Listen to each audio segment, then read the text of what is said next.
Good morning. Good morning. How are you this morning?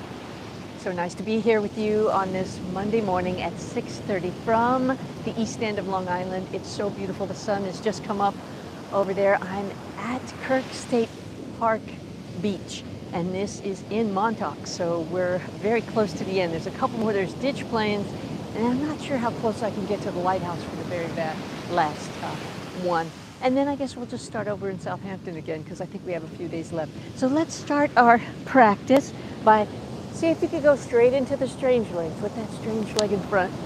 For me, it's the left one. For you, it might be the right one. And we're just going to sit up kind of straight and then start to breathe through the nostrils, keeping the mouth closed.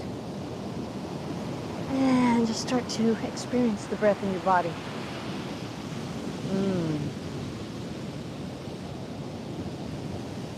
Today is day 31 of our 40-day series. Isn't that exciting? It's been 6 weeks? Yeah, 6 weeks. We're starting our 7th week today. Inhaling deeply through the nostrils. Go ahead and loosen up your jaw. Take your hands and just do a little massage on your jaws, and maybe even on your forehead. I tend to hold a lot of tension right here between my eyebrows. Give that a nice push with your fingertips, or you can take your thumbs and just sort of press up into that brow bone. Just push up under there. I'm already feeling like I don't need to worry about anything. You know, it's a new day, so why don't we treat it like that? Lifting the corners of the mouth, smiling, starting the day with a spine nice and tall. I'm going to take a fingertip, put it on the hip bone, put the thumb on the rib cage and stretch up that lower spine. L1 through 5, give it a nice big long stretch. See if you can lower the shoulders, but keep that length in the lower spine. We're going to do a twist to the right, looking over the right shoulder. Inhaling deeply, exhaling deeply. Make sure your head is nice and relaxed. You don't want to be like this at all. Make sure your spine is nice and long and straight. Coming back towards the center. Let's push that occipital bone up as we do. That's that bone back there in the back of your neck. It's a big thing that sticks out. That's your occipital bone. Push that up towards the sky. Your chin's going to come down. Funny thing, if you look, the ear is I think that's the fulcrum point. Is that what you call a fulcrum? But the teeter-totter is based here at your ear. So pushing that chin down, you might lift your chin just a wee tad. Now let's go to the left. We're going to stretch that bottom area again. Let's do it again. We're going to put the fingertip on the hip bone and the thumb on the rib cage, stretching that. Really tall, shoulders down, and now twisting to the left. I got a nice view of a seagull. I think this is the one he poked into my my blocks. I have these foam blocks. I had to run get something, and I came back, and there was a big, look at this. Look at this. I don't know if you can see that. He poked a hole into my block. Gosh. Did you think there was food in there or something, my friend? You must have thought there was food in there. All right, let's go on ahead and stretch to the side. We're going to go up over to the right side as we do. Trying to put that elbow down and hip down at the same time. Look up under the arm, really keeping the chest nice and open. That's what we're doing, is we're opening up our sternum for the day. Being vulnerable, being open, being confident, and lifting up with the left hand and up and over now to the left side. And looking up under the arm, see if you can really twist your upper rib cage towards the ceiling and looking straight up. Some people have a lot more mobility in their neck than I do, so they can really turn their head so it's in profile. If you're one of those, go on ahead and do that. Okay, coming back up. Great. Let's put our legs out into the easy V, rocking those hip bones, letting us warm up deep, deep, deep inside that hip bone. Oh, that feels so good. And now we're going to walk forward. You can just walk with your hands forward. And just take a moment to let the back of the legs stretch. A little trick you can do is to flex your feet and then dig your heels in and then pull your heels along in the ground. You're going to feel a bit of a fascia stretch. But don't press your knees down like this with your heels coming up. See if you can keep your knees down and your heels down. That's a lot harder to do. And it's more vigorous for the musculature to do that if you want to keep an active leg. You could have like a passive leg. See how I'm doing the passive leg? But you could do an active leg also. And the upper body is the passive element. Okay, let's walk over to the right leg. And we're just going to hang over that right leg. Same thing, but make sure that left hip is pushing back in opposition. Oh yeah, wow. I can really feel the fascia here in my lower, it's all right next to my sacrum. Oh, that feels so good.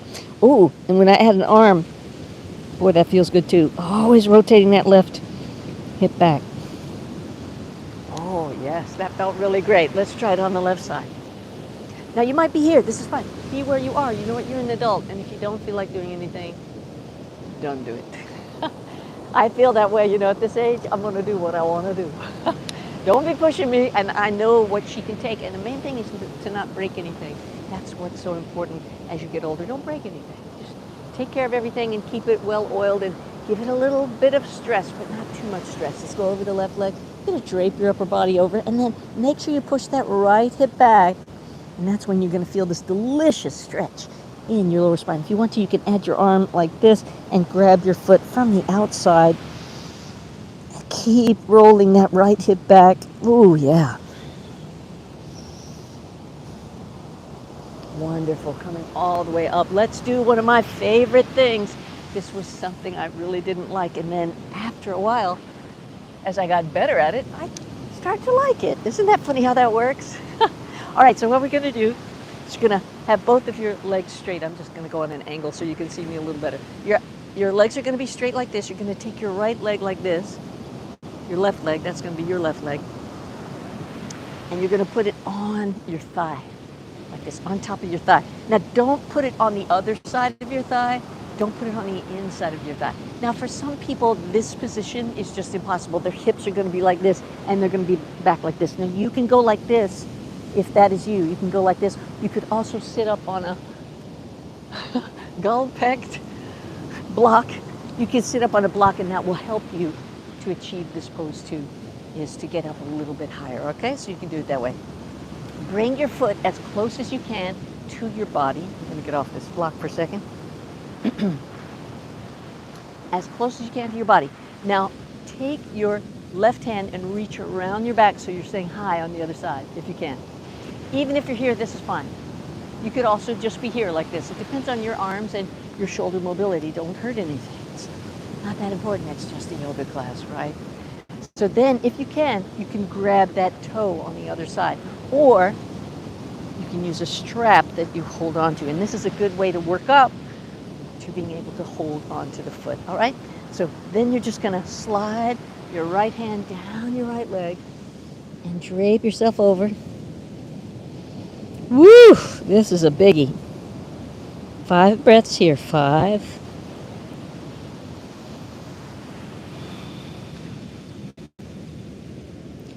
4. All about surrender. Let that upper body just surrender with the weight to gravity. 3. With every exhale, you just surrender a little bit more. 2.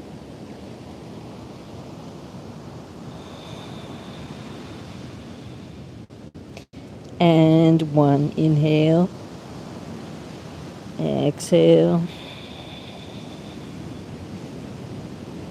And slowly come all the way up. I don't know what's going on there. I think it's hitting some sort of huge nerve in there, but after I do that, I feel such a deep sense of calm. Hope you feel the same way too. All right, let's do it on the other side. This time you're gonna take your right leg and you're gonna put it on top of your left thigh. Make sure that ankle is on the thigh, on that muscle. It's much more safe to put a bone on a muscle, right? Because then it has some padding. If you want to, you can take your strap and you can just loop it around your foot like this. So it's gonna be the same side as the long side, the long leg. So this is gonna be on your left side this time. And your left hand is gonna be holding it. Your right hand is gonna go around your back.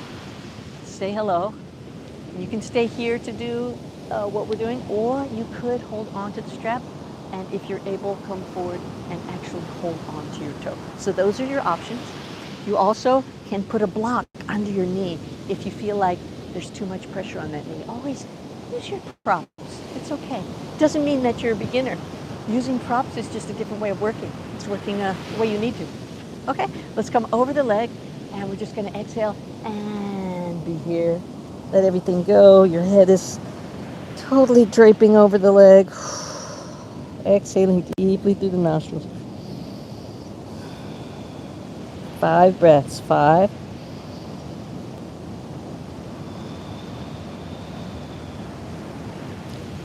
4.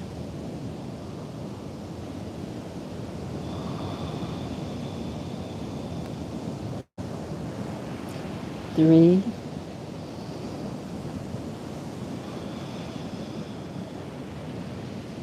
2.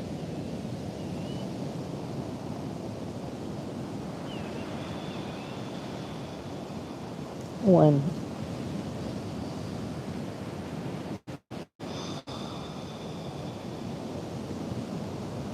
And slowly come all the way up. Wow, wow, wow. That is a goodie. I love that one. That's from Ashtanga Yoga. They do that in the primary series. If you ever do it, it's such a wonderful practice, but it's really kind of rigorous. I'm surprised I can do it, frankly, at this age, because people do get hurt doing it, but they're not being conscious. I just don't do anything I can't do in it. I just tell the teacher, I got to rest. So always do that. Let's come onto all fours. And let's do, we did a little balancing thing yesterday that I think we're going to continue today, all right? So you're going to bring your hands under your shoulders, knees are under your hips. You're going to curl the toes under. Let's lift the knees up just to start to fire up our core.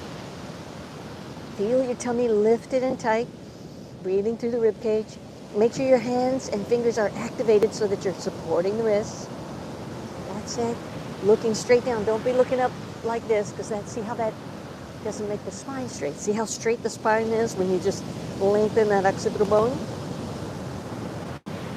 And lower the knees. And let's go back into child's pose with the extended arms in the front, just to really stretch the back.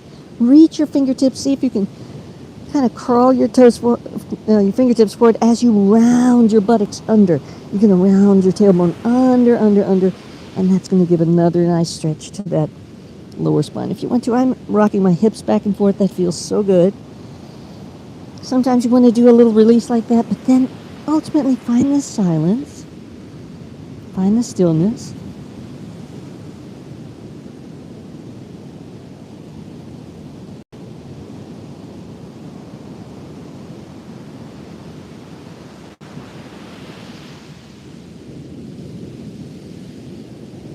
All right, let's come back up again. Doesn't that feel wonderful to do that? Let's come up, because I think it's time for a sun salutation. Curling the toes under, pushing the legs back into your down dog. Feel that down dog for just a minute. Inhaling deeply. You can walk your dog a little bit, rock your hips back and forth just to stretch again the lower back and the back of the knees. Make sure your ears are on either side of your inner arms. If your ears aren't above your arms like this, your ears should be in between your arms. Your shoulders should be rooted in the back. So they're kind of going to be going up towards the sky, or up towards your hips. Down in your body, but up towards the sky. So it's a little bit weird. Upside down. All right, let's walk our hands back to the feet and hang over those legs for just a moment. Really savoring this moment. How often do you get to really hang over your legs during the day? And then rock your weight a little bit back into the heels, a little bit into the toes, back and forth until you come to the center of your foot, and see if you can stay there. Be conscious of keeping your weight not going back into your heels and not coming forward into your toes, but slowly rolling up from the center of your leg all the way up to standing. Okay, let me adjust the camera. Oh, I thought I felt somebody walking by me. It's a big old seagull. Are you the one that pecked my blocks, my yoga blocks? Crazy thing. Isn't this incredible? Look at this landscape. Can you believe this? Wow. So beautiful. Let's do our sun salutation. So just a little bit. Ambition. Un poquito. Okay, so standing up at the top of your mat, make sure you inhale and exhale through the nostrils. Come into Namaskara Mudra.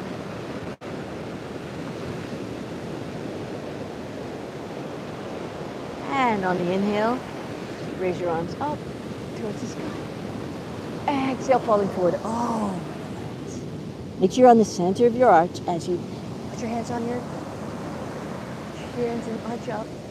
Stay on the center of your foot. Be aware of the center of your foot. Stepping back into chaturanga, lowering it all the way down.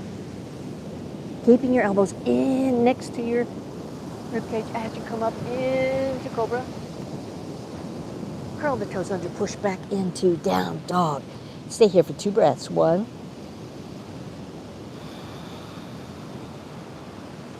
2.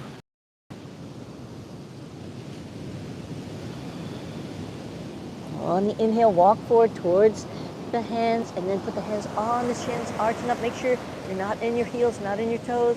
Are you on the center of your foot? And come forward. Let everything go. Make sure you're in the center of your foot again. Try to keep that awareness. Lift your toes as you come all the way up. See if you can keep your toes lifted the whole time. And lift your arms up into the air. Lifting the toes, keeping the toes lifted. And bring your hands back into Namaskara Mudra. It's really amazing how much just lifting your toes affects your stance, because when you lift your toes, you don't have that extra support. The toes are doing a lot more than you think they are, but when you lift your toes, it helps to force your weight onto 3 specific areas, and they are the ball of the big toe, the ball of the baby toe, and the heel. That forms a triangle, which is very stable, and that's what we're trying to reinforce in our legs. So we can even look at this when we come into, let's say we come into warrior 2, all right? So we're in this wide stance. We've got our right foot turned in, 45-degree angle. Our left foot is 90 degrees, and we have our knee over our ankle, and then we're going to raise the arms. Now lift your toes. If your knees move, that means that your ankle wasn't in the right spot. Once you lift your knees, all of a sudden, that knee goes exactly where it's supposed to be. What we're doing is we're grooving a good habit of that your knee always follows your foot. That's what they taught us in dance, so that whenever we did a jump, we always came down the same way. We never came down this way, that way. We taught our body to use this like a spring, but it was in a specific groove. That's what we're doing. When you lift your toes, you can lock into that perfect stance. Let's try that while we're standing here. I want you to just let your ankles move loosey-goosey back and forth, back and forth. Feel that? Oh, it's getting nice and warm now. It was cool when I arrived here. Oops, I didn't tear anything off here. Let me change here. Yeah, now it feels good. Oh, it's August. It's so beautiful out here in Montauk. I'm so glad to be doing this in the mornings. This is wonderful. Okay, so we were taking our legs, going back and forth like this. Now lift your toes and try to move. You'll notice you can't move as much because the tendons that lift the toes are interfering with all that too much movement in the sides of the feet. So what we want to do is you can actually dig with your toes to help reinforce that arch. So you're lifting them up and digging, digging, digging, digging. It hurts. Believe me, it hurts. And it's especially great here in the sand. Maybe you make yourself a little sandbox. But you can actually dig with your toes into the sand, and that's very good for your foot. All right, so let's come onto one of our legs. Let's come onto the left leg. We're going to lift the right leg and come into tree pose. I know you're an old hand at this by this point. Let's bring our hands into Namaskara Mudra. We're going to find our drishti point, that is our focal point.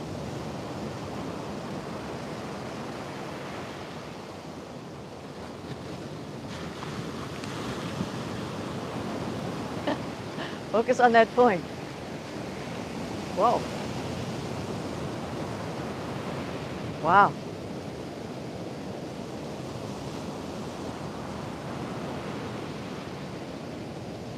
And then lifting the right knee before you lower it down. Well, my ankle, it had such strength that all of a sudden it just went and then it came back. So balance can be like that. You can be really off one day, really on another. Oh, no, no. Go away. Go away. That's that gull. I think in that same gull, they're just used to being brazen because this is a state park, and I think a lot of people feed them, and so they associate us with food. And he's trying to check out what I might have hidden over there. I know what you're thinking. Okay, come on to the right leg now. He's like, wait, she's in tree pose. I can go over there now and check it out. No, no. No, no, go away. Go away.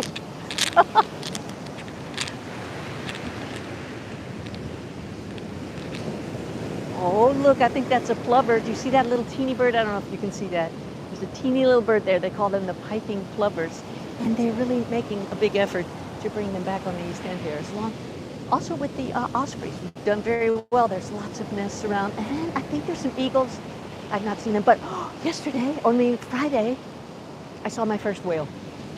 I've never seen a whale here. And I've lived here 18 years. Everybody's like, you've never seen a whale? There's all kinds of whales. There's dolphins. I'm like, I've never seen one. I was looking at the horizon, just looking at, it's so beautiful. All of a sudden I saw this water going like straight up. And I was like, why would water go straight up? And then I saw it again. And I was like, oh, is that a whale? And all of a sudden I saw that hump. So it was a humpback whale. My first whale. That's very cool. I've wanted to see a whale for a long time. They have these boats at the end of Montauk that you can take out to see the whales. I might do that this year. Finding your drishti, feeling that triangle on the bottom of your foot.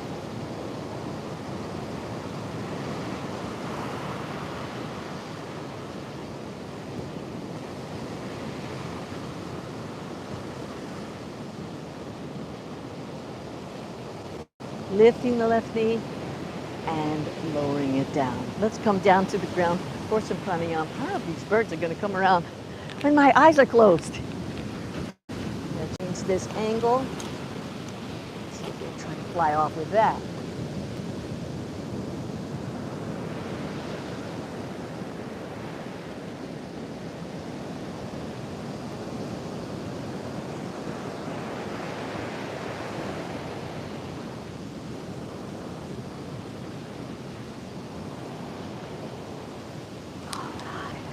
Come into a seated position.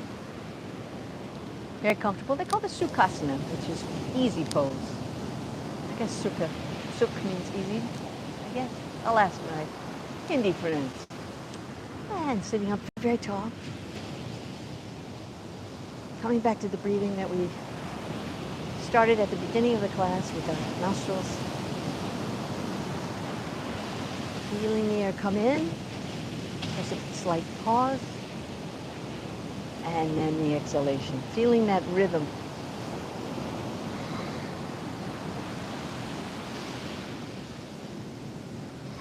It's like a fast and a slow, fast, slow, fast, slow.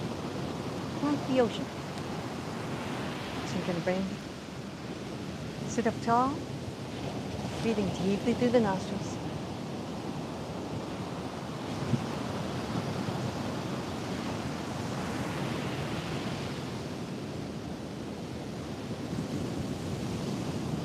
And just notice which breath is longer for you. Is it the inhalation or the exhalation?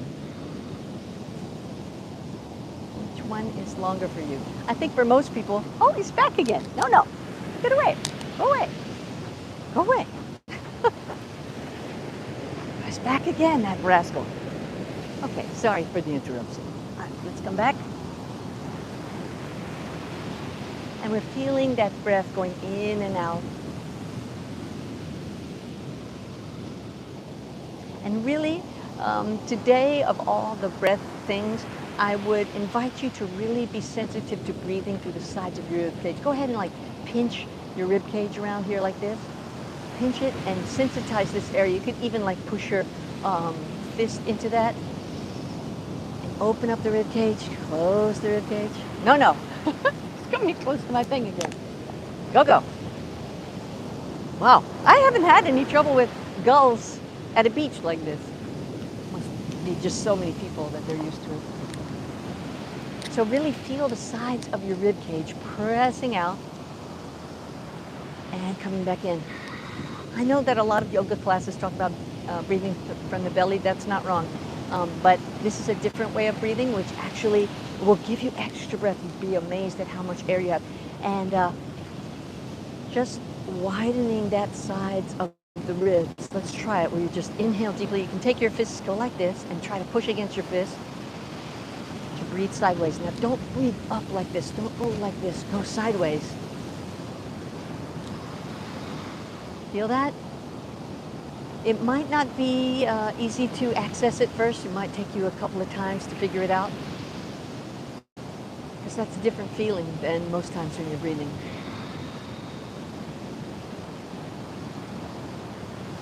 Really breathing sideways, not going up and down. No tension in the jaw or the face or the eyes, nothing.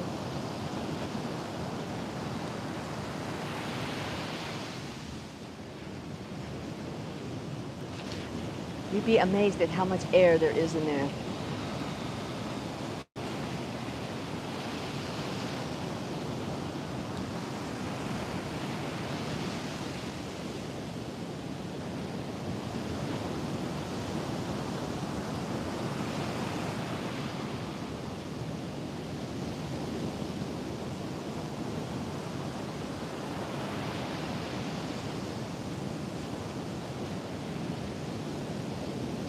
It's nice to take some time to just feel your breath, isn't it?